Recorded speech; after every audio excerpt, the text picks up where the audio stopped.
think one example that's come to mind is, for example, the use of interpreters.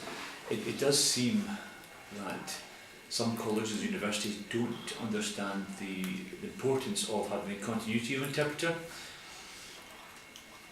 And also, I think if a lecturer or, for example, a room changes last minute, how does a deaf student get informed? How does an interpreter get informed? And I think if people are more thoughtful about that, that would actually benefit all students, because no students like room changes and things like that. I think the point about interpreters is really crucial because interpreters need to prepare for those lectures. They need to have a look at the PowerPoints beforehand, any notes and so on. And if those are made available by the lecturers, then it means that the interpreters can do a much better job.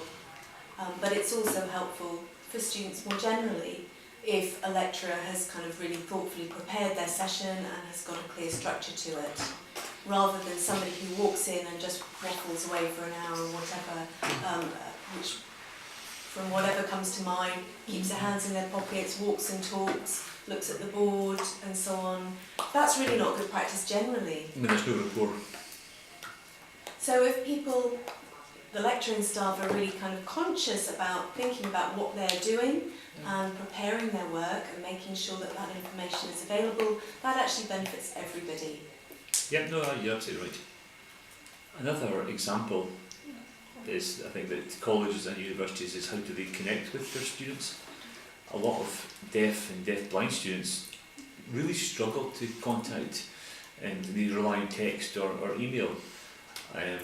If a college is maybe closed for the day, or something happens, or something changes, information changes, that here people can phone in quite quickly and get direct answers, but deaf or deaf-blind students might struggle and maybe not get that information straight away. No, what's the other way around as well?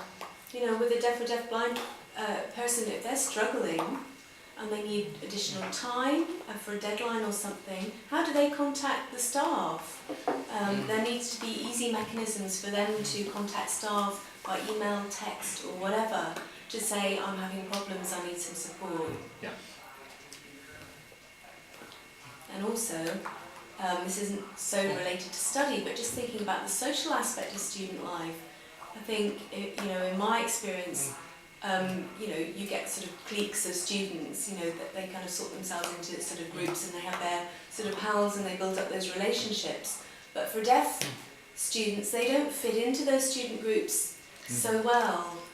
I've got personal experience of that myself. You know, so how can we kind of think about changing that and really promoting deaf people being included on a social level as well?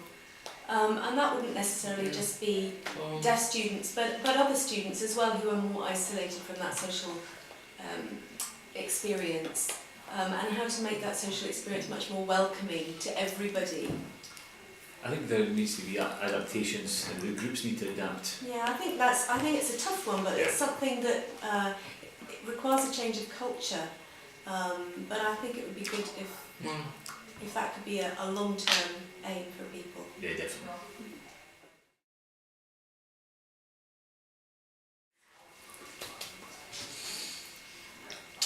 Well, that's an interesting one. Yeah, there's been a lot of discussions about this.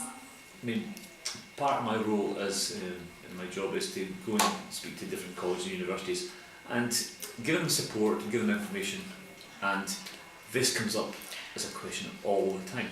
Right. I think what's really key is that you talk to the deaf community to find out what they want. Yeah. But me personally, the information I would be looking for is for the homepage and more just general information. Just kind of welcoming information. And maybe maybe student services as well. I think if somebody wants to apply for student college or university, then how do they connect with the student, the university? So I think that's something, if possible, you could translate. Now, other things, I think it's up to individuals. I think in relation to academic work, you know, most academic information is in text form, it's in English. It's a very powerful language in terms of the academic world. So,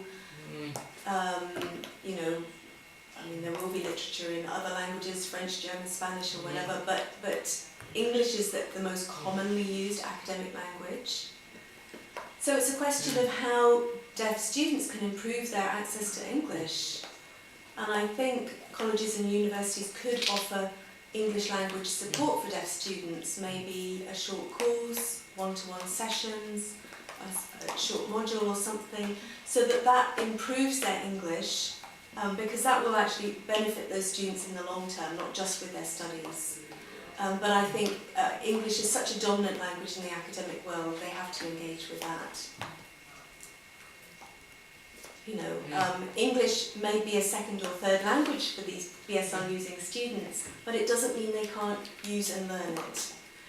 They may not have had sufficient opportunities to learn and use it in the past, and they may therefore require a bit more additional support, but they can do that. You know, it might be tough, you know, and the ease will vary from one student to the next. But I think colleges and universities need to be supporting those students with what they need for their studies, and that includes English. I think another way, as you said, Frankie, is one-to-ones. I think they're quite important in that, talking about, I don't think you can really translate everything into BSL, but again you've got finance issues there. Not just money, but the skills, you know, the expertise to understand the subject matter.